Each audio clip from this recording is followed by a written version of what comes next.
Terre d'éveil, C'est un lieu, un livre un podcast pour réveiller ensoleillé. notre vraie nature. Le monde ne va pas si mal. Le monde ne va pas si mal, il se défait de ce qui n'est plus vrai. Et pendant qu'il crie, certains, en silence, le construisent à nouveau. Beaucoup se lamentent, à juste titre, de la noirceur du monde. Ils voient les injustices, les mensonges, les guerres, les manipulations et crient que tout va mal. Mais ils oublient parfois qu'ils sont faits de la même matière que ce monde, Ils oublient que leur regard crée, que leurs paroles pèsent, que leur silence soutient ou affaiblit la lumière selon l'endroit d'où il émane. ils oublient que le monde n'est pas là-bas.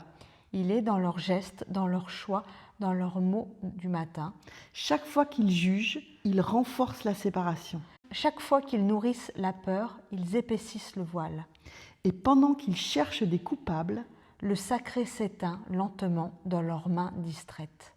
mais au milieu du vacarme, il y a les autres, Les silencieux, ceux qu'on ne voit pas, dont on ne sent pas la présence. ceux qui ont compris qu'on ne guérit pas un monde malade avec plus de bruit, mais avec de la conscience. Ils avancent sans bannière ni slogan.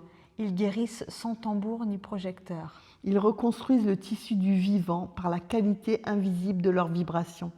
Ils sont les gardiens et les gardiennes du souffle, Ceux qui prient en marchant, qui bénissent en respirant. qui transmutent en aimant. Ils savent que la terre n'a pas besoin de plus de peur, mais de cœurs cohérents. Ils savent que chaque mot d'amour prononcé dans le silence pèse plus lourd dans la balance cosmique que 1000 cris de colère lancés dans le vent. Ce sont eux qui tiennent le monde.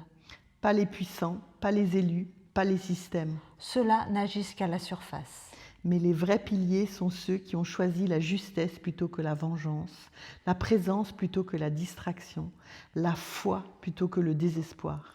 Ils ont compris que le monde se soigne de l'intérieur, que la révolution n'est pas un cri, mais un retour à la vérité la plus simple. Nous sommes la source de ce que nous percevons.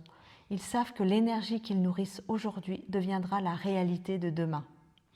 À celles et à ceux-là Les veilleuses, les passeurs, les âmes lucides, qui continuent d'aimer malgré la laideur apparente, qui continuent d'espérer sans naïveté, qui continuent d'incarner la lumière sans la brandir, je veux dire merci. votre œuvre est invisible mais essentielle. Votre douceur est politique. Votre constance est prophétique. Votre cohérence est un acte de guérison planétaire. Ne doutez pas de votre impact parce qu'il est silencieux. Le monde se transforme par contagion de conscience et votre seule présence consciente élève la vibration collective plus sûrement que 1000 discours. Le monde ne s'effondre pas, il mue. Et votre ancrage, vos choix, vos prières en sont les nouvelles fondations. Ne sous-estimez pas le poids de vos pas. Car à chaque respiration, vous aidez la Terre à se souvenir d'elle-même. Alors, quand tu entends dire « le monde va mal », ne tombe pas dans le piège de l'impuissance. Souviens-toi, le monde n'est pas une entité lointaine. Le monde, c'est ton prochain souffle. C'est la façon dont tu parles, dont tu regardes, dont tu pardonnes. C'est ton feu intérieur qui, même minuscule, éclaire la trame entière. Continue. Même si tu doutes, même si tu trembles, même si tu ne vois pas encore les fruits de tes semences, Tu participes à quelque chose de plus vaste que toi. tu es l'un des battements de cœur de cette renaissance. Texte de Corinne de Linert. Merci de liker De vous abonner. et de partager. Et pour aller plus loin sur le chemin, Terre d'éveil, c'est un lieu, pour fertiliser l'épanouissement de l'être, un livre, pour faire scintiller nos différentes facettes, un podcast. pour redonner de la vie à nos vies.